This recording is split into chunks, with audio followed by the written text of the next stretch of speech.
If you've been bored of Mayan Wednesdays, well, you're in luck because it's time for Morrow Mondays and Teller Tuesdays. Welcome back to the Sons of Anarchy Reviews. Are you looking forward to season 3? I am. Let's go to Belfast. Let's go to Belfast. Northern Ireland, not Ireland. Woo! And we've got 3 facts to kick off this episode. Don't forget about Stranraer. We're going to Stranraer and also a wee plane's going to Manchester, so stay tuned for all that good stuff. Elliot, I will drop the knife to cut off the clown, brother. Come on. Anyway, speaking of Belfast, let's get into the 3 facts. Fact number 1, first appearance of Belfast. Yeah, we get to see Belfast in episode 1 with Cammy Hayes. Cammy Hayes took my grandson. Last appearance of David Hale, unfortunately. We'll speak about it more in this review, but David Hale meets his demise in the premiere of season 3. Good night, Captain America. It was nice knowing you.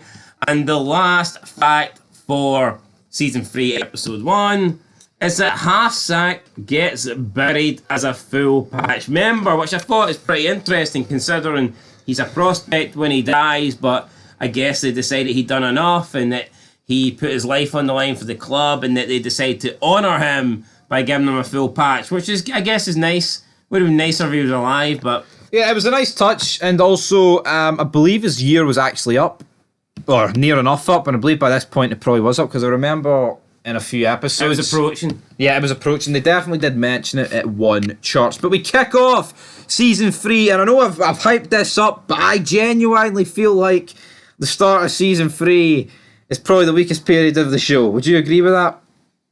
Yeah, it's not great, like, I'll be honest. I don't know if it's the weakest part of the show, but I'm not a big fan of it. And that's not me like downplaying like the the introduction of the priest in Ireland or Sam Bell. I actually like all that.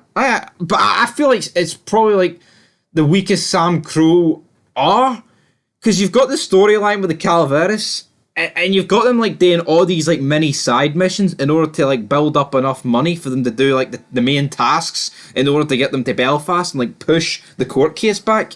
So gotta get to Belfast, Jimmy. We gotta get to Belfast, Jaxie boy. But we kick off the episode. I believe it has been a few weeks. I say a few weeks. I believe it's probably been about a week, 10 days, around that region. And Jax is went into his inner Tony Soprano mode because he's sitting in the nursery. He's smoking. He's drinking. This is the epitome of clinical depression.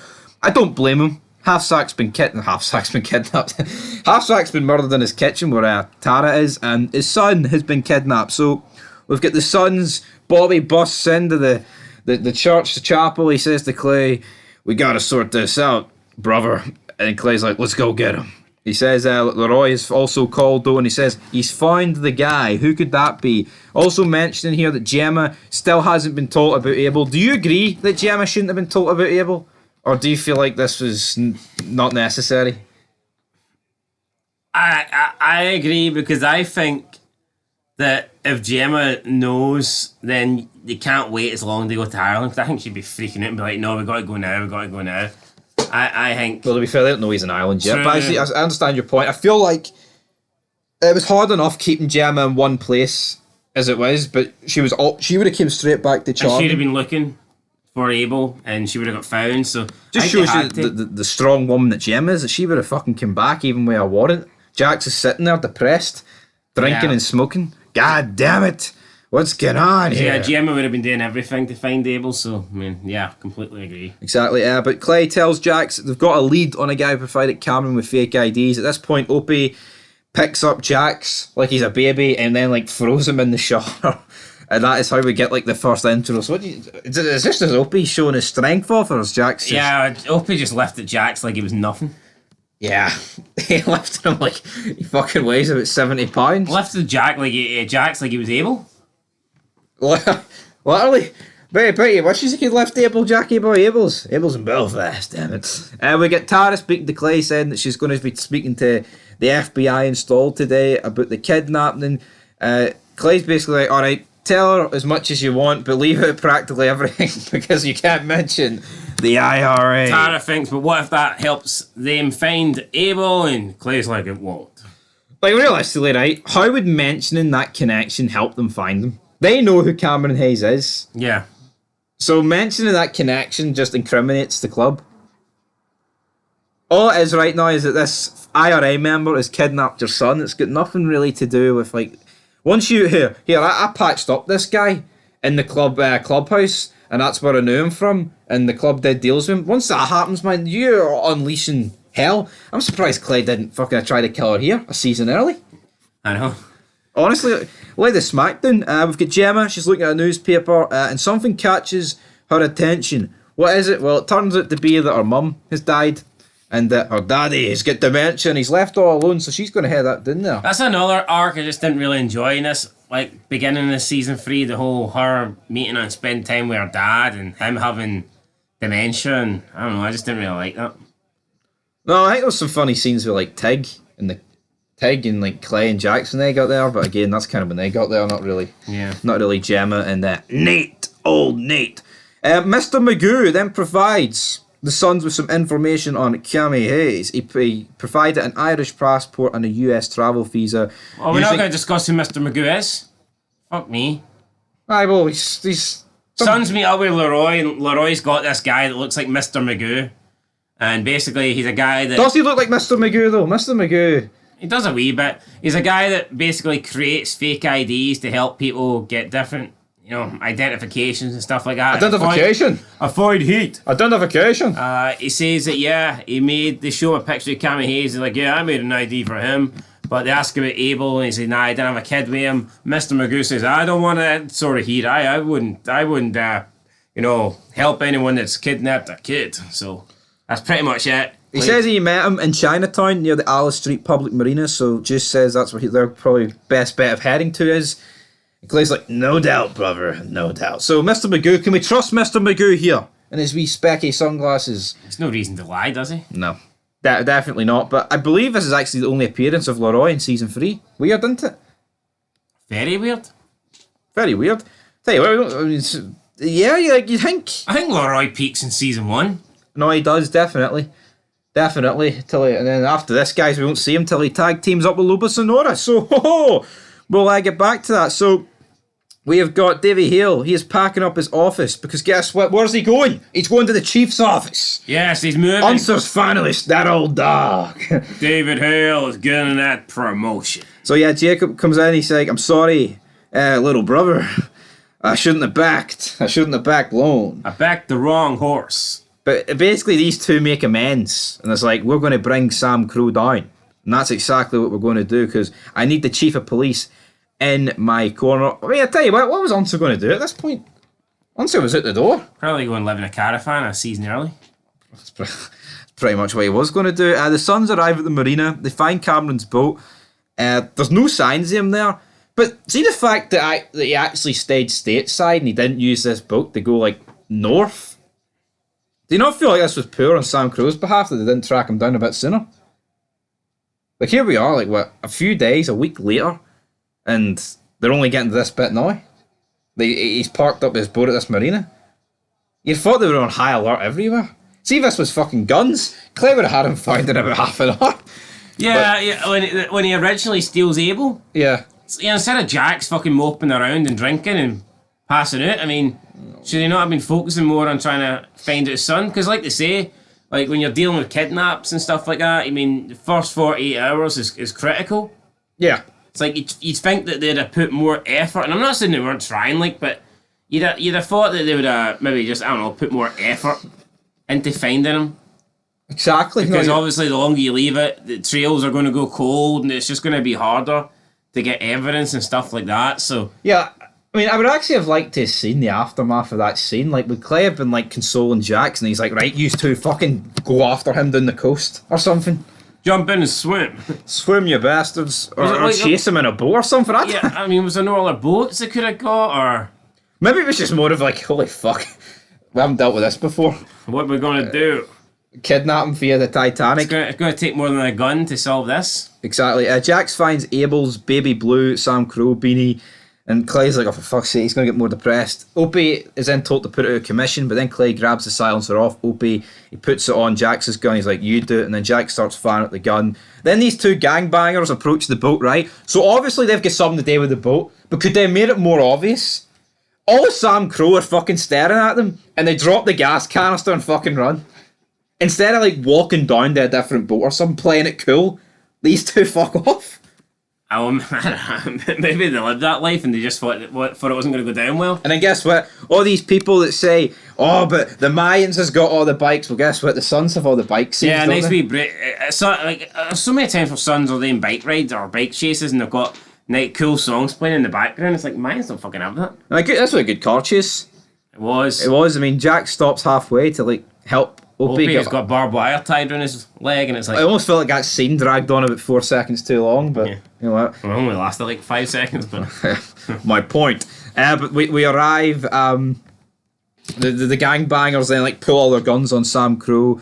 Bobby gets like smart ass. Is like, I was just trying to get your attention. You got my attention, motherfucker. and Clay's like, you got his attention. Then Jax arrives. No, Bobby's like the Clay. I got his attention, and Clay's like, I see that. I see that. Brilliant. Jax arrives and like every single gun that was pointed at Sam Crow gets pointed at Jax. And then he's like, well, the guy that did on it, he kidnapped my 9-month-old son. Did he really need to say 9? He could have just said he kidnapped my son. Then the black guy, the leader of this crew, is like, hey, put your guns down, man. It's like, The same black guys who probably walked out on all their kids have fucking decided to put all their guns down to help some kid. That's kind of reminded me of like remember when they're David Hale and Jax and Sam Crow are trying to break into Hold your fire! yeah try and break into what do you call him Weston's house. Weston's like caravan or wherever he's fucking living, and they see the kid and David Hale and fucking Jax are like complete freaking out. Hold your fire! Drop your guns, damn it! That's kind of what this black guy was doing here. It's like, there's a kid involved, hold your fire! There's a kid being kidnapped. I mean, why would they give a shit? I mean, really? Not to be horrible, like, but this black guy could just be like, nah, I didn't see your kid and they got off my property. Get off my lawn. I guess it was more of, alright, these guys aren't really hostile, it's more, they're looking for information for his son, which is fair enough. Then we cut to Piney. He's at the cemetery as Jax like drove away depressing for this like entire crew. Jax is sitting at the cemetery beside his father's grave. He looks absolutely clinically depressed. He's wiping tears away from his eyes. He leaves like the sun rings on his grave. And fun fact, SO is for half a sun, then NS in the finale is the other half of the ring. So I like that. Suns covered up the whole season 3 title game. Did you like that? I like that. Piney then arrives. He's like, I'm making arrangements for Half Sack's Ho. He's like, I'm not as smart as JT, but I am known to have my moments. I fucking dead on. See, as soon as Jax was going to pour out any emotion here, Piney would have fell asleep, pissed. I mean, where is Piney? I mean, there's a lot going on and he just randomly turns up. He's making arrangements for Half Sack's funeral. is that the best this guy's fucking got to offer us? Come on. But he tells Jax that JT was loyal and decent and loves the right things, just like you, man. Come on. I feel like Piney just relies too much on Jax. But I don't know. I feel like Piney almost jobs out Opie. He kind of just feels like he views Jax more as his son. Do you not feel like that way?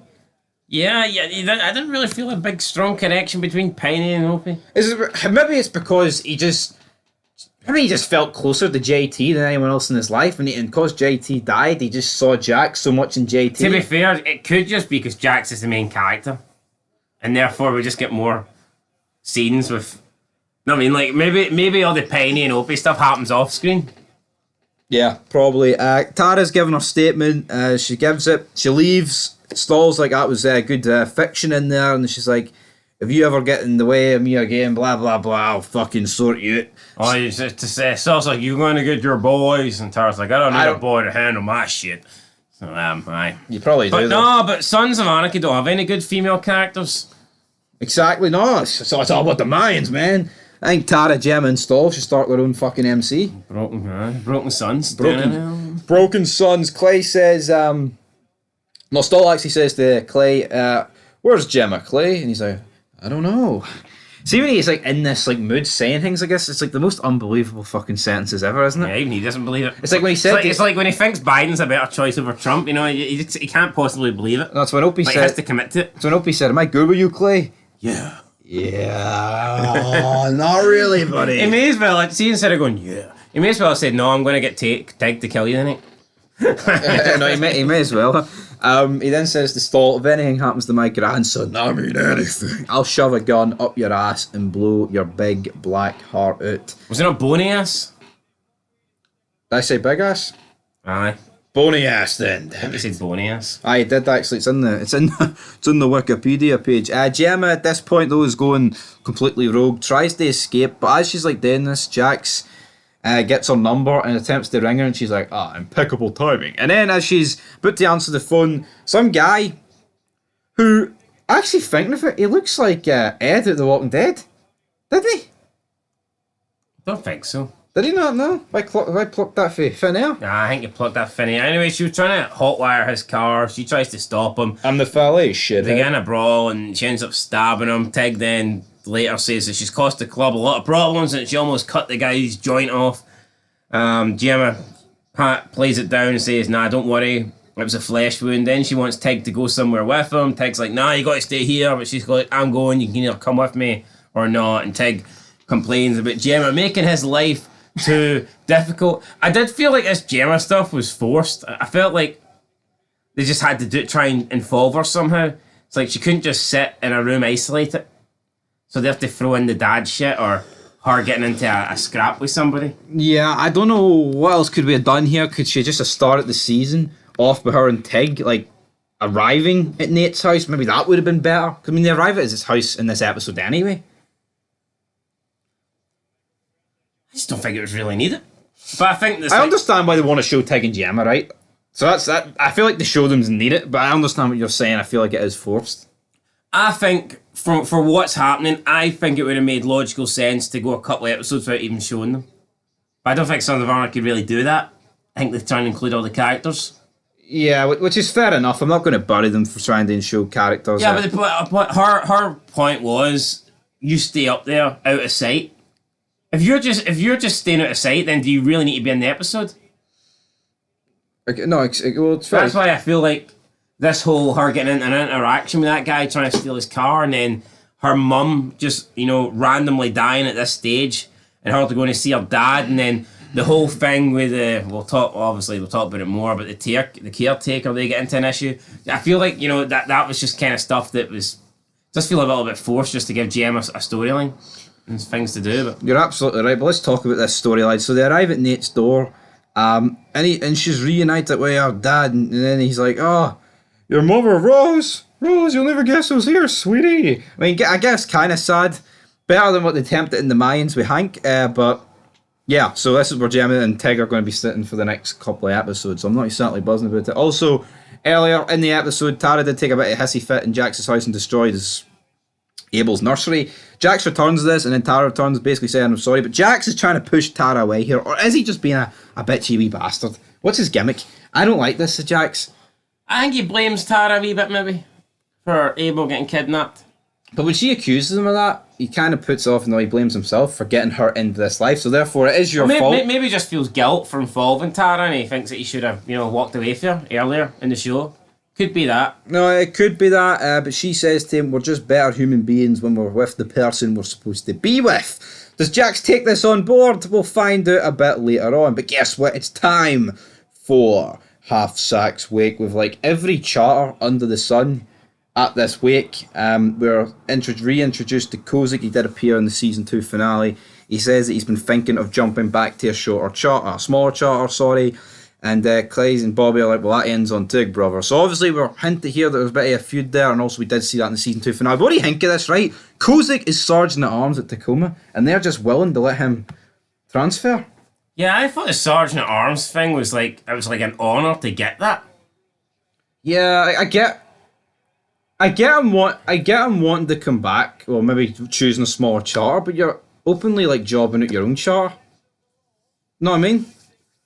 But you know what? I thought this was all good. You get Jacob Hale making like a slimy remark saying here, "This is a pretty big turnip." But then Hale's like, David was like, "Well, Sam Crow don't want to look vulnerable." And you know what? That's what I like about Sons. See when someone died, look at the funerals they get. Yeah. Look when Donna died. Look when Half Sack died.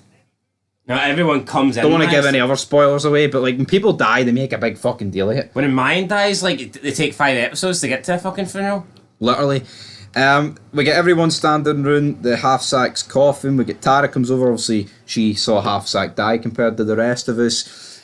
She walks away as Clay approaches. And then this is when we get probably the best... Well, I say this was definitely the best end. I mean, definitely the end of this episode was great. I feel like the episode as a whole wasn't really up to much. I felt it was a good premiere, solid premiere, but I feel like the ending really elevated it. So Clay tells Jax that everybody behind us respect you and understand your grief. We've basically got everyone here on the West Coast. But he says, they're also wondering what you're going to do with it. Clay says, Jax needs to make the hard choice. Either Abel is dead and you want revenge, or he's alive and you would kill to find him. What's it going to be, Jax? Jackie boy. And Jax looks at him and he turns around and then it's kind of moving in slow motion. It's like, Dad's gonna kill me. We also had Clay mention how, Half-Sack survived in the war and stuff like that. Just get killed in a goddamn kitchen. Not fair, is it? All those Iraqi minefields to die in the kitchen. I thought that was a pretty good line. Kind of burying him as well. But Clay getting one last wee fucking dig in at Half-Sack. Yeah, getting one last. But then we pan to a manhole cover. And where are we? We're in Belfast. We're in Belfast, brother. And we've got Cammy Hayes. He's carrying a baby. Of course, it's Abel. He raps at the door and he's like, Maureen, Jesus, mother of Christ, Cammy. Get that baby out of the corridor. You're going to give her a fucking flu there, babe. Get that child inside. Get that, and they get inside. So obviously, Cammy Hayes is in Belfast. So what the son's going to do? So we find out in episode 1 that we're in Belfast. Yeah, the sons spend the next 5 episodes chasing around fucking Canada. It's like, what? What are we doing here, buddy? And then we get the song "Dad's Gonna Kill Me." Dad's gonna kill me. I got another on the way. I don't know if I'm gonna live through today. I wonder if he'll listen to that part, because is he gonna live through today? I'm not too sure. But then we get slow motion. Everyone's walking out. It's a sad day. Half-Sack's funeral, and then a fan starts driving slow motion. The door opens in slow motion. I don't know what gun they're using here. It's almost like an M60, isn't it? It's a big, heavy artillery bastard. And it just starts fucking spraying, man.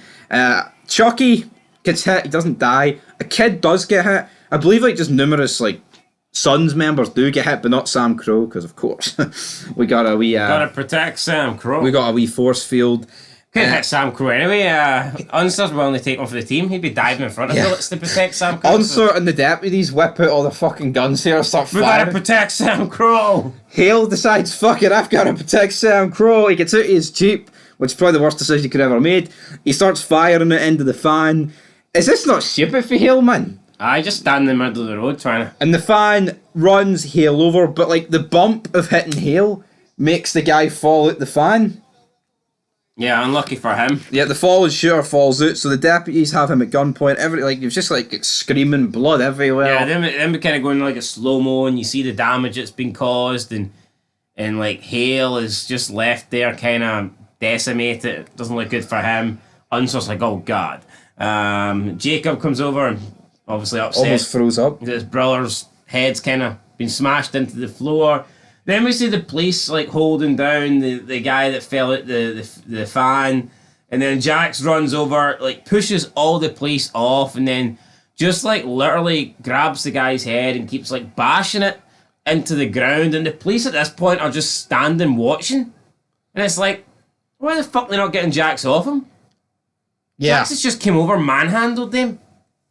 And they're just standing there watching this. Hale's dead all of 15 seconds and we're back to being corrupt. And it takes the rest of Sam Crow to come over and pull Jax off while the police just stood there and watched. It was I don't think that made much sense. Dad's gonna kill me. Police were just gonna literally watch Jax fucking bash this guy's head into the ground until he killed him. Yeah, and then Opie and Bobby finally get down and pull Jax off. It's Jax is he's let all of this anger out after a week. He's ready to find Abel. He's ready to find them. He's going to have to head to the 6 counties. So yeah, guys, that is where the episode ends. I feel like it's probably... even over the entire show, I feel like this ending is up there. So yeah, I'm going to give this... I'll give it an 8. Yeah, I'm going to give this episode an 8 as well. The ending, I feel elevated it big time. But normally with premieres, you get that. So it's not we can just say, oh, well, the episode wasn't that good apart from the ending. It was still a decent episode, right? But the end, probably without the ending, it's probably a 7. 6.5 region, sorry. But I thought the ending was really good and big character death, and we had the funeral as well, which was good. I enjoyed it. I'm giving it an 8. So yeah, I'm giving it an 8 too. Moving on to our MVP. Who is it, big man? I guess it'd be Clay Morrow again, running the show. Doing what Clay does, really. Just When Clay speaks, you listen. Exactly, and listen to this, guys. It is the quote of the episode. Make the hard choice, son. Either Angel, wrong show. Fuck me. Angel's not dead. Yeah. Either Abel is dead and you want revenge, or he is alive and you would kill to find him. So that was Clay speaking to Jax regarding his son, and yeah, no, Clay, great job. Great job, Clay. And that's us done with your Sons of Anarchy Season 3 premiere. We'll be back with the next one. Will we get closer to finding Abel? Will Cammy Hayes be found dead in the short strand? Probably, guys. But anyway, till next time. Peace.